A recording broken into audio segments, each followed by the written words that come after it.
Anaïs Arès, je suis manager au sein d'un cabinet de conseil et d'audit. Et du coup, est-ce que tu peux nous dire pourquoi tu as choisi le choix de la prépa ECG? Alors pour ma part, j'ai choisi, d'accéder, à une prépa, en tout cas d'accéder à une école via une prépa, parce que, en fait, je sais qu'à l'époque, c'était vu un peu comme la voie royale pour accéder aux grandes écoles de commerce. Honnêtement, à l'époque, j'étais pas hyper bien renseignée sur tous les choix qu'on avait pour accéder à une école de commerce et en fait, c'était vraiment, ce qu'on entendait un petit peu, c'est la voie royale. Ça permettait, aussi d'avoir une bonne formation en amont, d'accéder à l'école et donc c'est la raison pour laquelle, à l'époque, j'ai choisi, la prépa. Comment tu as vécu tes années de prépa? Alors pour ma part, c'était vraiment pas évident. En fait, pour retracer un petit peu mon parcours, après le bac, j'ai fait une année de médecine et donc du coup, pendant une année, en fait, je faisais, pas du tout ce qu'on fait, en prépa et donc quand après je me suis inscrite en prépa, donc après médecine, parce que je voulais changer, tout simplement de cursus. Je me rendais compte que j'avais vraiment envie de faire une école de commerce. J'avais un petit peu 1 an de retard par rapport aux autres qui étaient sortis, en fait, post-bac. Donc c'était encore plus challengeant pour moi de reprendre, les maths, des matières un petit peu comme ça, les langues et cetera, que je voyais plus du tout en médecine et donc pour moi, c'était vraiment pas évident, d'avoir toute cette charge de travail et cetera. Pour autant, on était quand même assez bien encadrés par rapport aux professeurs et cetera pour, bien, gérer, la charge de travail. Mais, c'est vrai que j'ai trouvé que c'était 2 années quand même très difficiles, en termes de un charge de travail, 2 manque de vie sociale et cetera. Enfin, tu es vraiment, uniquement en prépa, tu fais que travailler pendant 2 ans et tu sais pas du tout quelle école tu vas avoir derrière et cetera. Donc c'était pas évident, je trouvais, pour ma part. D'ailleurs, en parlant d'organisation, est-ce que tu peux nous expliquer comment tu t'organisais en termes de méthode de travail? Alors je me rappelle pas avoir une méthode en particulière. Je me rappelle que je faisais pas mal de fiches à l'époque. J'avais, enfin voilà, j'étais un peu, toquée sur ça. Je faisais beaucoup de fiches et cetera, pour, reprendre les notions de mes cours. Je pense pas qu'il y ait une bonne méthode. Je pense qu'il faut juste essayer d'être le plus efficace possible pour pas perdre trop de temps justement à essayer de faire trop de fiches et cetera, où tu t'y perds un petit peu. Faut trouver un peu le juste milieu entre les 2. Moi, je sais que j'ai une mémoire très visuelle, donc ça m'aidait beaucoup, d'écrire. Et donc c'est plutôt comme ça que je fonctionnais généralement. Est-ce que tu aurais une anecdote marquante de ta prépa? Alors, oui, j'ai une petite anecdote, notamment par rapport justement, aux matières et cetera. En fait, pour ma part, j'avais un retard énorme sur les maths. Je savais que ça allait être très compliqué pour moi les maths, pour la simple et bonne raison que le meilleur en maths, qui avait cubé, il avait, des notes, vraiment, très moyennes. Donc je me disais: «Mais en fait, si moi, je travaille à 300% en maths, j'aurai jamais une note qui va à un moment donné dépasser une certaine.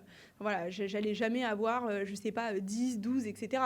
Donc, même en travaillant, j'avais, je sais pas, 4, 5, enfin tout le monde avait ces notes-là qui étaient catastrophiques à l'époque. Et en fait, je me disais, mais si je mets mon énergie sur les maths à essayer de rattraper un niveau, j'y arriverai jamais. Et donc, j'ai fait le choix stratégique en prépa d'arrêter en fait de travailler les maths. Et c'est un peu l'anecdote où tout le monde me prenait pour une folle en me disant mais en fait tu peux pas parce que les maths avaient un certain coefficient à l'époque et tout le monde me disait mais tu peux pas juste arrêter de travailler une matière. Et en fait moi j'ai complètement arrêté de travailler les maths pour me consacrer uniquement sur toutes les autres en me disant mais de toute façon c'est pas si rentable en fait si je travaille à 300% les maths, tu vois. Au mieux je passerai de 2 à 5. Je suis pas sûre que ce soit si rentable, donc finalement j'ai fait le choix de travailler vraiment toutes les autres matières. Et ça t'a pas porté défaut au concours? Bah alors, j'ai eu 2, ce qui était prévisible, mais je le savais, tu vois? Et par contre, toute l'énergie du coup que j'ai mis sur les autres matières, ça m'a permis quand même de relever le niveau sur les autres matières. Donc finalement, à choisir, je l'aurais refait exactement la même chose, dans le sens où, si j'avais travaillé même énormément, je le voyais, hein, tous les gens en prépa qui travaillaient énormément sur les maths, au mieux, ils avaient 5, 6. Enfin, tu vois? Je me disais: «C'est pas rentable, en fait».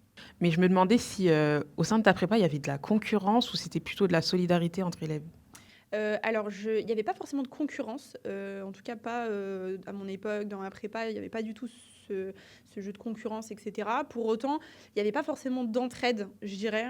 Je pense pas qu'il y avait une grande solidarité non plus parce que tout le monde est un peu dans le même bateau, tu dois travailler énormément, chacun travaille de son côté et cetera. Je me rappelle que des fois, on travaillait un peu, ensemble, on se retrouvait et cetera. Je suis pas sûre que on était très efficaces à ces moments-là, mais je dirais pas que non, je dirais pas qu'il y avait de concurrence en tout cas.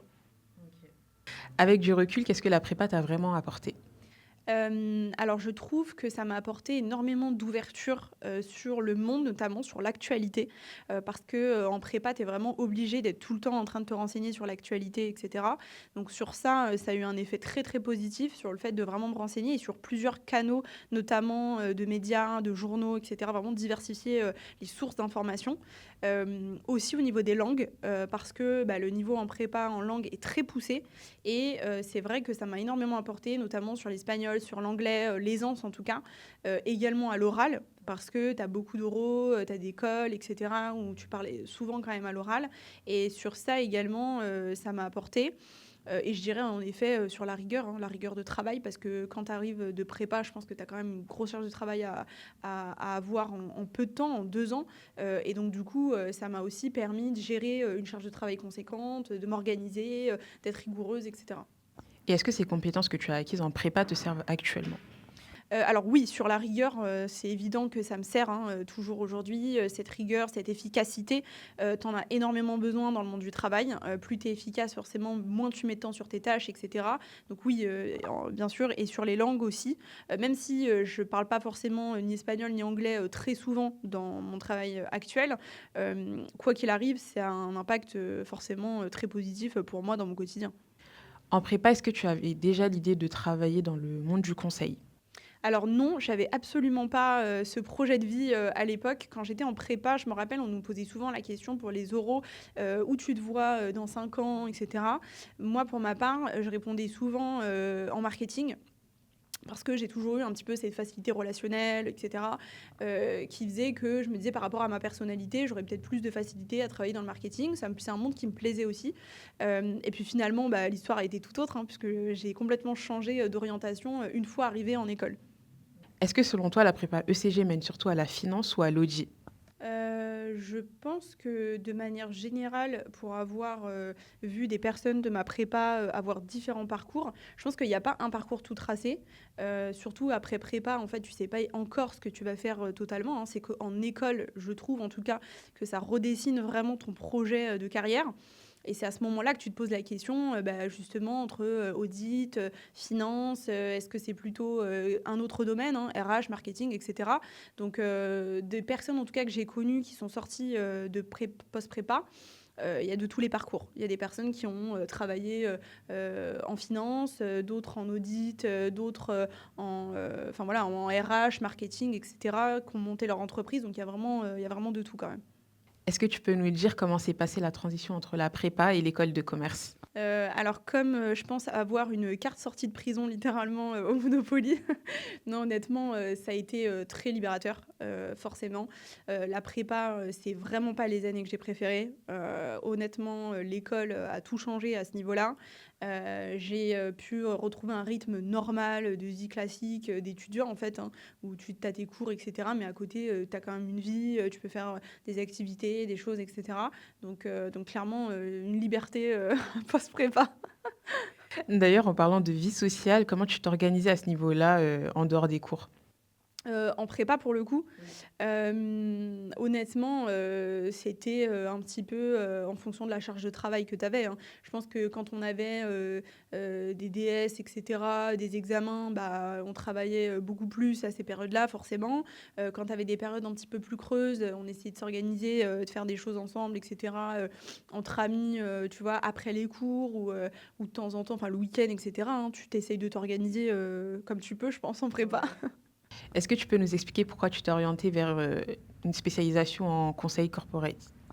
Alors pour le coup, moi j'ai commencé par de l'audit, donc je m'étais orientée en tout cas en première intention vers l'audit. J'ai commencé par un stage, au sein, d'un Big Four, en audit que j'avais eu d'ailleurs via un forum d'école, et puis ensuite, j'ai continué en audit pendant à peu près, 3-4 ans. Pendant ces années-là, j'ai adoré l'audit, franchement ça a été extrêmement formateur pour moi et puis, j'ai été recrutée, au sein d'une entreprise, donc je suis partie en interne et puis, j'ai, décidé de rechanger et cette fois d'aller justement travailler en conseil dans la même entreprise, dans un big. Et pour le coup, c'est un peu tout naturellement que s'est fait mon parcours. L'audit, c'était un peu une évidence pour apprendre réellement, techniquement, sur des sujets comptables que tu n'as pas forcément quand tu travaillais en école, hein, puisque tu n'as pas les cas vraiment pratiques, tu n'as que la théorie. Ensuite, ça a été un petit peu l'évolution de mon parcours vers le conseil, où ça a été un petit peu naturel pour moi d'arriver dans ce domaine-là. À quel moment tu as découvert le métier de manager conseil? Alors, je me rappelle avoir entendu parler vraiment de cet univers-là, de l'audit et du conseil, quand j'étais en école de commerce. On avait eu un événement qui s'appelait la Golf Cup à l'époque. C'était un événement organisé entre justement des entreprises, des bigs hein, notamment, des cabinets et des étudiants pour aller faire du golf, etc. Enfin, c'était vraiment un événement organisé par l'école. Et lors de cet événement, j'ai entendu parler justement de ces entreprises, des fameux Big Four que j'avais pas forcément entendu parler précédemment. Et en fait, tout naturellement, en discutant, en échangeant avec les personnes qui travaillaient au sein de ces entreprises-là, on a tout de suite créé du lien, ils m'ont expliqué leur métier et ça m'a tout de suite un petit peu passionnée où je me disais bah, ça a l'air d'être hyper intéressant, très riche, etc.